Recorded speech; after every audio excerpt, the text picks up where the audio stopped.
types of changes, regardless of what it is that each individual person wants to change about themselves or may not want to change, it is difficult to admit it sometimes, because what happens then, is that when we actually admit that there is something that we want to change, it's like we've got to admit that we've failed at something.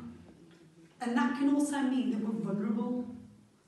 But then going to change it can also open up that can of worms where you're vulnerable and you're afraid as well. So that rut that you're stuck between is difficult. What do you hold on to when you're going forward for that change?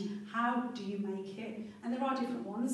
Like the career and finance, it isn't always easy. What's the job market? Can you get the job that you want if you haven't got the education that you need? Finances, we're all struggling. Can we change that? Can we change the way we spend our money? Yeah. There's a lot of things. So those are your sort of life things. Your circumstances, they're similar, but are we talking about the people that you live with, or where you live, or what car you drive, or if you don't drive a car, how you get around? Those are the types of things that you may want to change. Personal, how you look, how you want to look. And then perception as well. Now, is that perception of life, or is it perception about yourself? How do you view yourself? I think the biggest change that I would like to see in every single person in this room is an improvement in their own mental well-being.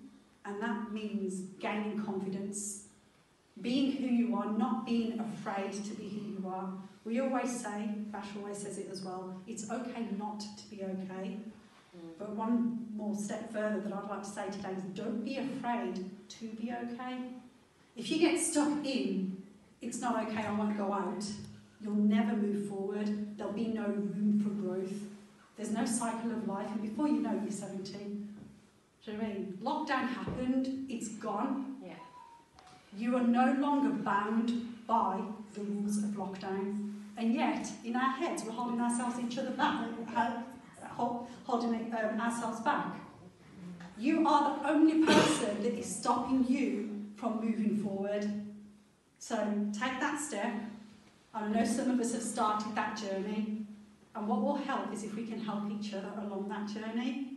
Yeah, I found today to be quite inspiring because of the people that have come here, and I know that it might have triggered some things, you might have gotten you thinking. So if you leave here and you feel that there's something else that you want to talk about, please pick up the phone or text me or something like that. Perception here, I mentioned it at the beginning.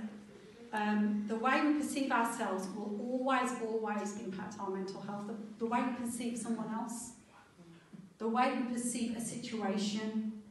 Some people will get through that with their faith. They hold on to their friends to guide them back. That's not always possible.